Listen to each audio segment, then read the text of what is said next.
hukum dasar kimia. Jadi materi yang selanjutnya adalah hukum dasar kimia. Hukum dasar kimia itu merupakan hukum dasar yang digunakan dalam stokiometri atau perhitungan kimia.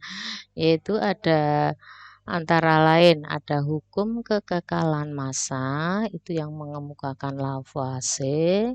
Lalu hukum perbandingan tetap itu atau hukum Proust, hukum perbandingan berganda atau hukum Dalton, lalu hukum perbandingan volume atau hukum Gay-Lussac. Lalu yang kelima itu sebenarnya adalah hukum atau hipotesis Avogadro.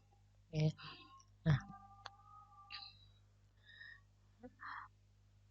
yang pertama yaitu hukum Lavoisier atau hukum kekekalan massa. Nah, di dalam suatu reaksi kimia, massa zat sebelum reaksi itu sama dengan massa zat sesudah reaksi. Jadi pada Lavoisier itu yang kita kenal dengan hukum kekekalan massa. Jadi dalam sistem tertutup, massa zat sebelum dan sesudah reaksi adalah tetap. Nah, dalam hal ini berarti suatu zat yang mengalami reaksi kimia tidak akan berubah massanya, ya. Oleh karena itu, reaktan memiliki massa yang sama dengan produk yang dihasilkannya. Nah, pada reaksi kimia terjadi perubahan warna, suhu, pembentukan gas, dan endapan. Ya, jadi reaksi kimia itu ditandai dengan adanya perubahan warna, lalu suhu, pembentukan gas, dan endapan. Nah, itu dikatakan reaksi sudah berlangsung. Jadi, Ibu kemarin sudah menyatakan bahwa yang di belakang tanda panah itu yang disebut reaktan, yang di depan tanda panah itu yang disebut dengan reaksi. Ya. Ya, jadi kalau reaksi kimia itu sudah bisa terjadi, ya, itu tandanya yaitu tadi adanya perubahan warna, ya, seperti ini reaksinya terjadi perubahan warna, lalu suhu, nah ini suhu, pembentukan gas, ya, adanya pembentukan gas dan endapan, ya. Nah, ini seperti ini, ya. Nah, ini terjadinya ini adanya gas yang terbang, ya. Lalu jadi kalau dipanaskan suhunya berubah, lalu ini terjadinya endapan. Itu menunjukkan bahwa reaksi itu sudah terjadi. Nah, ini contoh-contohnya, ya. Contoh-contohnya ini. Jadi adanya gas-gas yang lepas, ya. Nah, yang kedua yaitu ini percobaannya, ya, percobaannya. Jadi kayu dengan oksigen atau kayu dibakar itu akan menghasilkan arang atau abu dan gas dan asap. Ya, massa kayu dan oksigen ini sebelum bereaksi itu kita timbang. Seharusnya massa yang terjadi yaitu arang, gas maupun asap ini kalau massanya harus sama, ya. Jadi dalam suatu reaksi kimia, massa zat sebelum dan sesudah reaksi harus sama dengan massa zat sesudah reaksi ini, ya. Nah, ini dilakukan itu kalau kita melakukannya di terbuka ya jelas akan ada banyak sekali massa yang hilang. Jadi kalau kalian membakar kertas, kertasnya sudah ditimbang, setelah dibakar kalian dapatkan kok massanya tidak sama, Bu. Ya, itu bisa terjadi. Karena apa? Ya karena banyak sekali oksigen atau gas itu yang lepas ke udara. Ya. Nah, yang kedua yaitu hukum Proust, ya, hukum Proust atau perbandingan tetap, ya, hukum perbandingan tetap. Hukum Proust itu menyatakan perbandingan massa pada reaksi.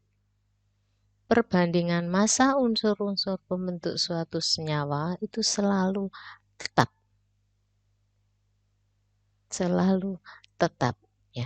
Jadi suatu zat yang direaksikan akan selalu memiliki perbandingan yang sama untuk membentuk suatu senyawa. Ya. Contohnya ialah ion Fe2+ dengan S2- dalam membentuk FeS. Perbandingan keduanya itu berturut selalu 7:4. H2O, H dibanding O itu selalu 1:8. Seperti itu, dimanapun saja berada. Itu. Nah, seperti ini. Ya. Awal ada berbagai senyawa yang dibentuk oleh 2 unsur atau lebih. Sebagai contoh, kalau ini air, ya. Air dibentuk oleh 2 unsur, yaitu unsur hidrogen dan oksigen. Ya, materi mempunyai massa termasuk hidrogen dan oksigen. Ini hidrogen, ini oksigen, ya. Kalau dia sudah menjadi senyawa seperti ini akan selalu mempunyai perbandingan yang tetap, ya. Contohnya ini. Massa hidrogen yang direaksikan 1 gram. Massa oksigen yang direaksikan adalah 8. Jadi massa air yang terbentuk adalah 9. Ini tidak ada yang tersisa. Tetapi kalau kita mempunyai hidrogen sebanyak 2 gram, lalu massa oksigennya 8 gram, ini tetap yang terjadi airnya adalah 9 gram.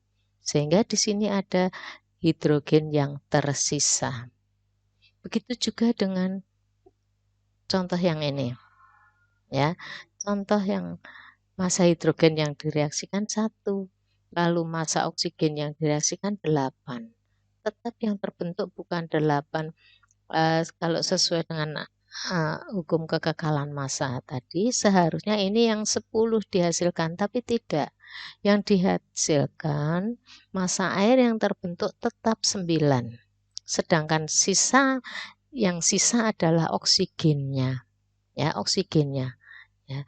Kalau ini seperti ini, ya. Jadi ini massa zat sebelum dan sesudah tetap sama, ya. Sehingga ini tidak ada yang tersisa. Ya, jadi unsur oksigen dan hidrogen dan unsur oksigen selalu bereaksi membentuk senyawa air dengan perbandingan massa yang tetap, yaitu 1:8. Ya. Nah, ini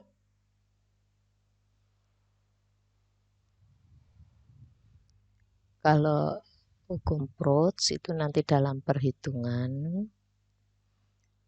ini bisa untuk menentukan kadar unsur atau massa unsur dalam senyawa.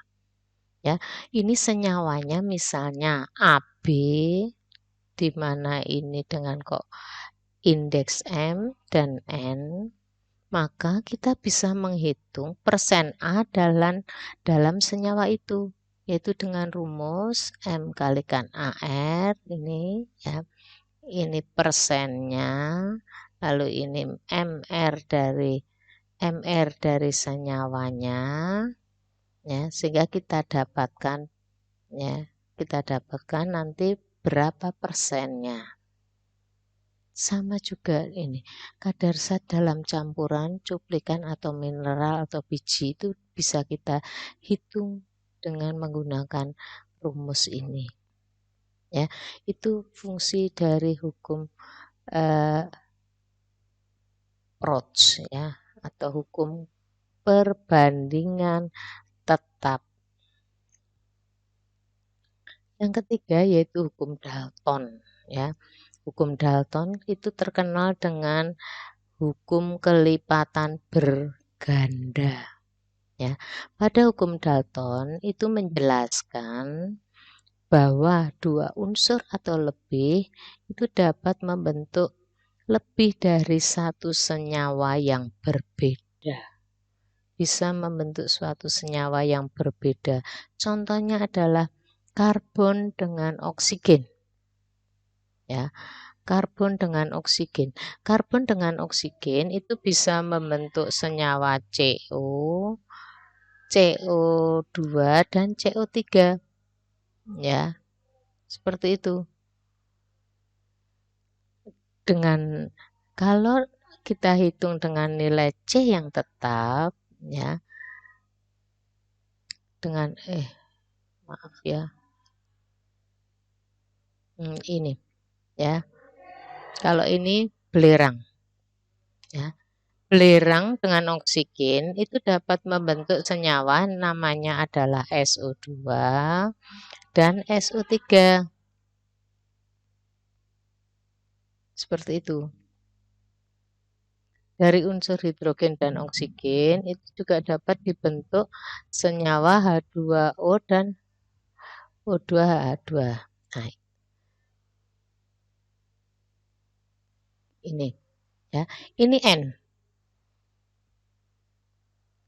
N itu bisa dengan O itu bisa membentuk N2O, NO, N2O3, N2O4.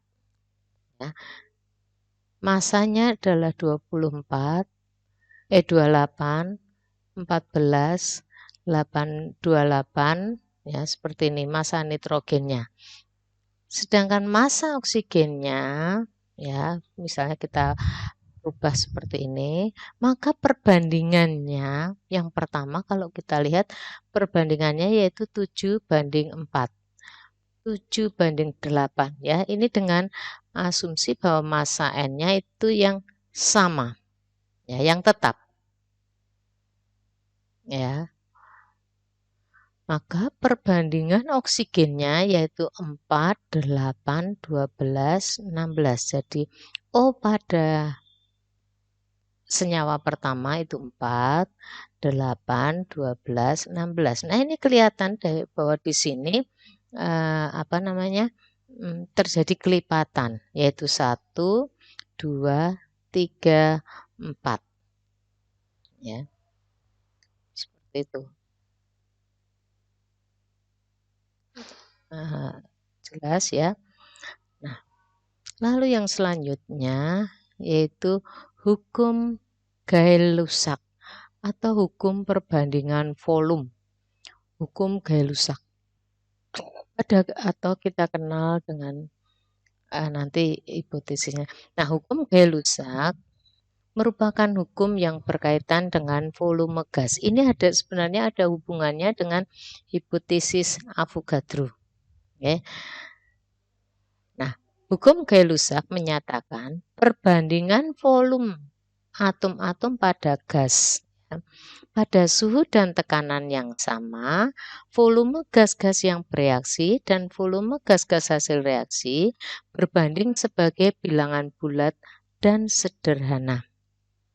Sedangkan pada hipotesis Avogadro menjelaskan bahwa perbandingan tersebut berlaku pula dalam molekul secara keseluruhan atau pada suhu dan tekanan yang sama, semua gas yang bervolume sama memiliki jumlah molekul yang sama pula.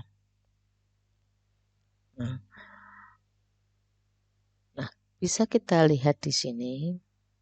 Nih, ya. Volume gas oksigen yang direaksikan ini volumenya. Lalu ini hidrogen. Ternyata volume uap air yang dihasilkan itu akan sebanyak ini. Ya. Jadi gas hidrogen, 2 volume gas hidrogen bereaksi dengan 1 volume gas oksigen menghasilkan 2 volume uap air. Ya. Nah, pada reaksi pembentukan uap air, agar reaksi sempurna, untuk setiap 2 volume gas hidrogen diperlukan 1 volume gas oksigen dan menghasilkan 2 volume uap air. Ya.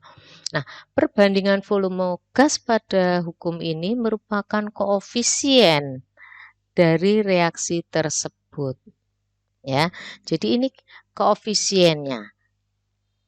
dua volume gas itu ini ya, ini merupakan koefisien ya atau angka di depan.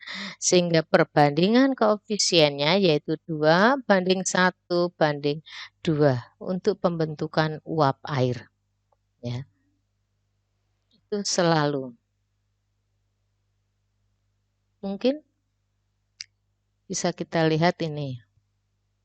Nah, ini yang Gay-Lussac sehingga V1 ya, V itu adalah volume gas, N itu adalah banyaknya gas ya. Pada P dan T yang tetap itu perbandingan volumenya akan seperti ini. Ya.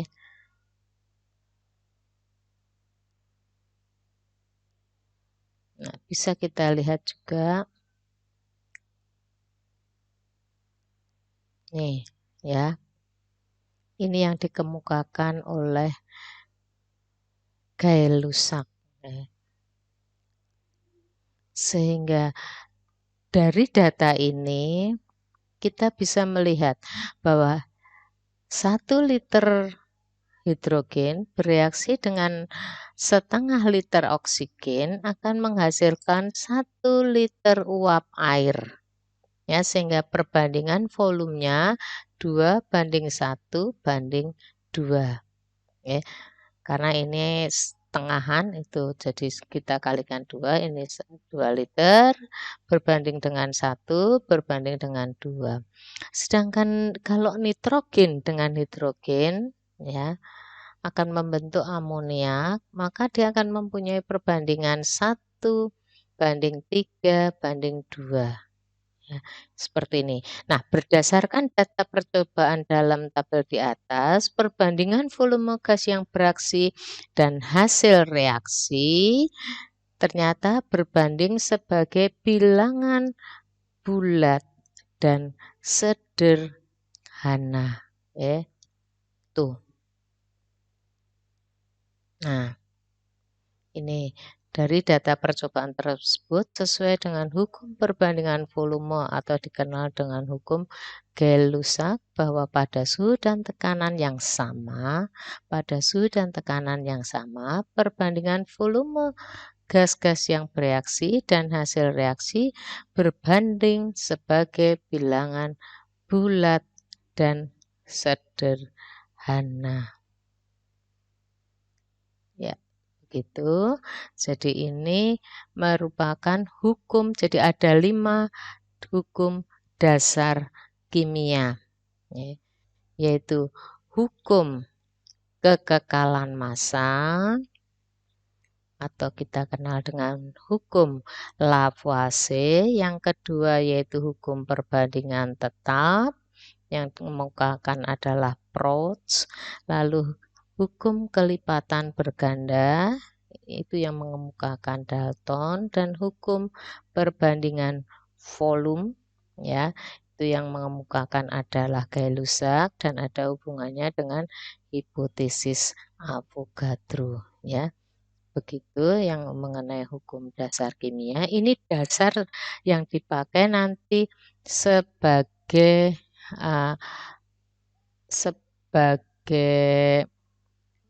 landasan untuk stokiometri atau perhitungan. Jadi tolong ini untuk hukum dasar ini dipahami.